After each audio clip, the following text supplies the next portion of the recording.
Welcome to This Explainer. I'm absolutely thrilled you're joining us today because honestly, we're going to tackle a problem that has literally plagued kitchens for generations.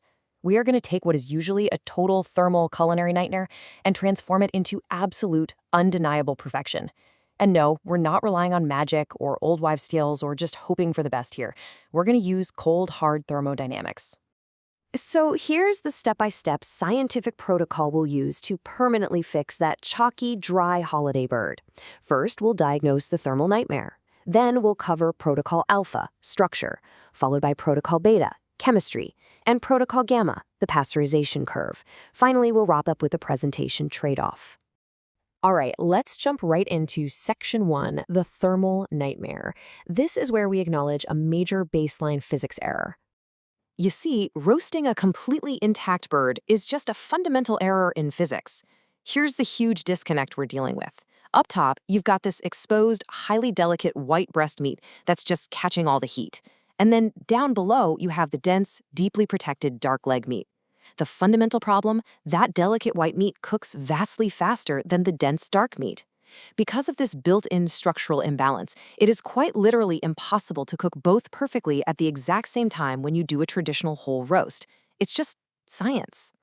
Moving on to Section 2, Protocol Alpha, structural manipulation.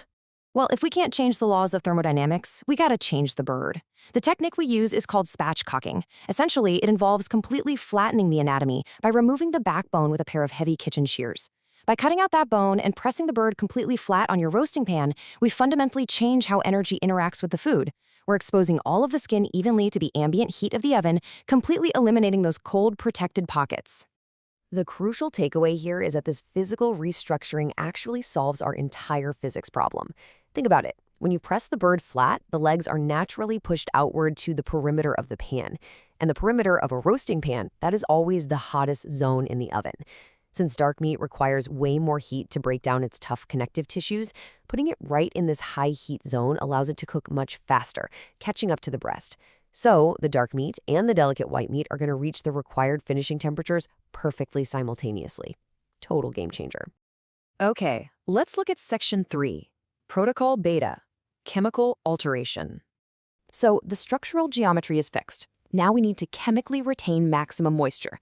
It's time to meet your microscopic enemy, myosin proteins. These are proteins hiding right inside the muscle fibrils of the turkey. When they get exposed to the intense heat of roasting, they violently seize up. Seriously, imagine a wet sponge being squeezed super tightly in your fist. That is exactly what these myosin proteins do to the cellular moisture inside the meat while it's cooking. To stop them from completely ruining our meal, we have to physically dissolve them before the bird ever sees the inside of an oven. And this completely debunks a massively popular myth, the wet brine. Honestly, soaking your bird in a giant bucket of salt water is just a culinary fallacy.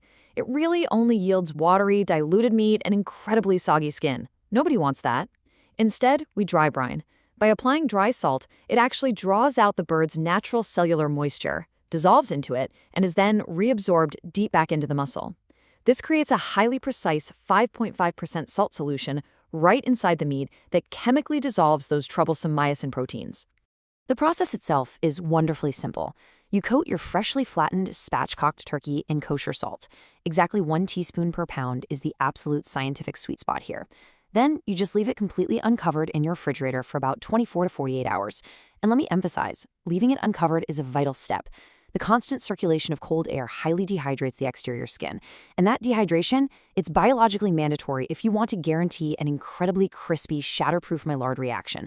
You know, that beautiful browning when it finally hits the heat. Next up is Section 4, Protocol Gamma, the pasteurization curve. This brings us to a massive, truly game-changing revelation about your target temperature, 165 degrees Fahrenheit. We have all been taught this number, right? But the truth is, this universally taught target temperature of 165 is actually the primary cause of ruined, chalky poultry across the globe. This metric is merely an idiot-proofing standard set for instant 1-second bacterial lethality. It's heavily biased toward consumers who are just cooking without calibrated instant-read thermometers. Now, here is a number you actually need to know, 150 degrees Fahrenheit. The real, empirically safe secret to the perfect bird is pulling your turkey out of the oven the exact moment your calibrated thermometer hits precisely 150 degrees in the deepest, thickest part of the breast. I know you might be feeling a little skeptical about that lower number, but look, the USDA's own federal biological models prove that pasteurization isn't just about temperature alone. It's a function of temperature and time.